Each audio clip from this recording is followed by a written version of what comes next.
Gelombang Melayu Islam. Salah satu faktor paling besar yang mendorong kemenangan Perikatan Nasional adalah sokongan padu daripada majoriti pengundi Melayu Islam. Naratif perjuangan agama dan bangsa yang dibawa oleh PAS serta Bersatu berjaya menyentuh sensitiviti masyarakat di luar bandar, terutamanya di kawasan majoriti Melayu. PN pintar memposisikan diri sebagai benteng kepada kepentingan Islam sambil memainkan isu yang dekat dengan hati pengundi seperti pendidikan agama, moral dan keadilan sosial. Sejak pilihan raya umum ke-15, pola undi menunjukkan pengundi Melayu lebih cenderung kepada PN berbanding parti-parti lain. Dengan strategi konsisten melalui ceramah, media sosial dan peranan tokoh agama, PN terus mengukuhkan pengaruh di kalangan pengundi Melayu. Dalam konteks politik Malaysia, naratif identiti sangat berkesan memobilisasikan sokongan. Sekiranya trend ini berterusan, PN berpotensi untuk meraih lebih banyak kerusi, terutamanya di kawasan yang sebelum ini marginal. Gelombang Melayu Islam ini bukan sekadar sentimen sementara, tetapi dijangka menjadi faktor dominan yang akan memberi kelebihan besar kepada Perikatan Nasional dalam pilihan raya akan datang. Kelemahan Kerajaan Perpaduan.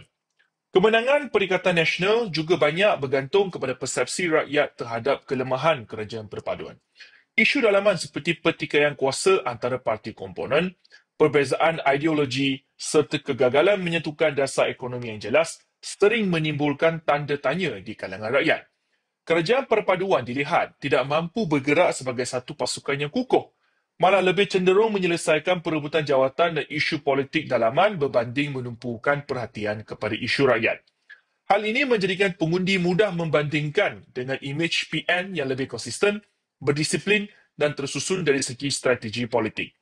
Tambahan pula, kegagalan menanani kos sara hidup, isu harga barang serta kelewatan reformasi institusi menjadikan rakyat hilang keyakinan kepada kepimpinan semasa. Jika kerajaan perpaduan gagal menunjukkan hasil yang jelas menjelang pilihan raya akan datang, PN berpeluang besar mengambil kesempatan daripada kekecewaan rakyat lalu muncul sebagai alternatif yang lebih dipercayai. Faktor kelemahan lawan ini pastinya akan menjadi pembangkit utama kepada kebangkitan Perikatan Nasional. Penguasaan media sosial. PN berkenal sebagai blok politik yang menguasai media sosial dengan sangat berkesan. Dari TikTok, Facebook hinggalah ke YouTube, jentera PN berjaya menghasilkan kandungan yang ringkas, menarik dan dekat dengan bahasa anak muda. Pada PRU ke-15, strategi TikTok hijau terbukti memainkan peranan besar dalam memikat pengundi muda, terutamanya undi 18 dan pengundi kali pertama.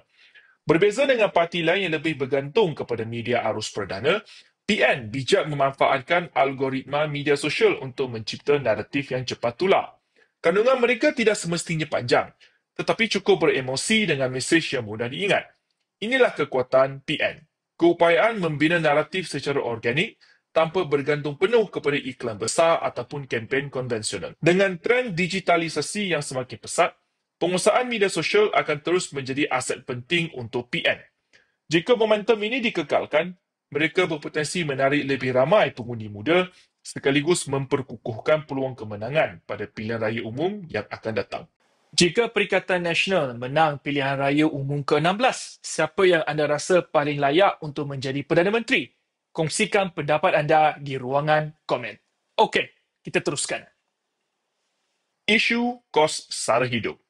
Rakyat Malaysia kini berdepan tekanan ekonomi yang semakin berat. Harga barang naik, kos perumahan tinggi dan gaji yang tidak seimbang dengan inflasi menjadikan isu kos sara hidup antara faktor paling penting dalam pilihan raya.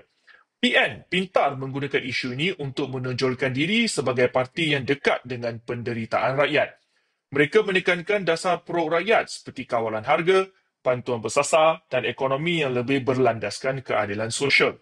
Dalam ceramah dan media sosial, pemimpin PN sering memposisikan diri sebagai suara rakyat biasa yang memahami kesusahan di pasar malam, sawah dan pekan-pekan kecil.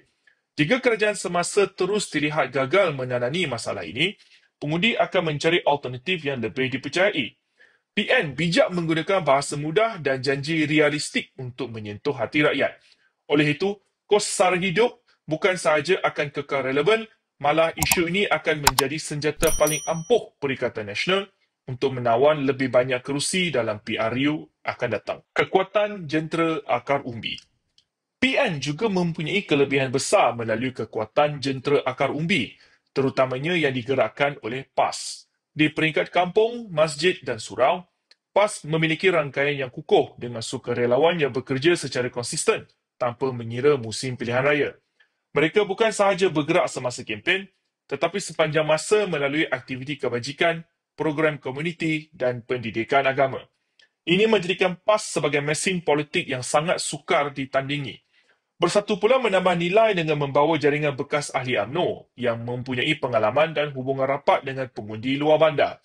Gabungan kedua-dua kekuatan ini membentuk satu jentera politik yang mampu menguasai kawasan pedalaman dan pinggir bandar. Ketika parti lain sibuk dengan perebutan kuasa dalaman, PN fokus kepada sentuhan langsung dengan rakyat. Jentera akar umbi inilah yang akan menjadi tulang belakang kepada kemenangan mereka kerana ia membina keyakinan pengundi secara berterusan sehinggalah ke hari mengundi. Naratif alternatif kepada status quo. PN berjaya membina imej sebagai alternatif kepada status quo politik Malaysia. Ramai rakyat merasa bosan dengan dominasi parti lama yang dianggap gagal membawa perubahan signifikan sejak sekian lama. PN menampilkan diri mereka sebagai wajah baru yang membawa semangat perubahan. Gabungan konservatif Islamik melalui PAS dan reformasi Melayu melalui Bersatu. Naratif ini menarik kerana ia menawarkan pilihan yang berbeza daripada gabungan besar yang dilihat penuh kompromi politik. Tambahan pula, PN juga sering menekankan bahawa mereka lebih dekat dengan denyut nadi rakyat, bukan sekadar elitis di Putrajaya. Dengan mesej kembali kepada rakyat yang dibawa secara konsisten, PN berjaya membina imej sebagai parti masa depan, bukan sekadar pengisi kekosongan politik. Dalam konteks pilihan raya, naratif alternatif ini mampu menarik sokongan pengundi muda, kelas sederhana dan mereka yang kecewa dengan status quo. Undi anak muda dan undi 18. Peranan anak muda dalam pilihan raya kini semakin besar selepas undi 18 dilaksanakan. Jumlah pengundi muda yang mencecah jutaan orang menjadi penentu kepada kemenangan mana-mana parti. PN dilihat bijak mendekati kelompok ini dengan gaya komunikasi yang segar dan mudah difahami. Mereka tidak lagi bergantung kepada ceramah panjang, sebaliknya menggunakan media sosial, video pendek dan mesej ringkas yang lebih sesuai dengan cara fikir generasi muda.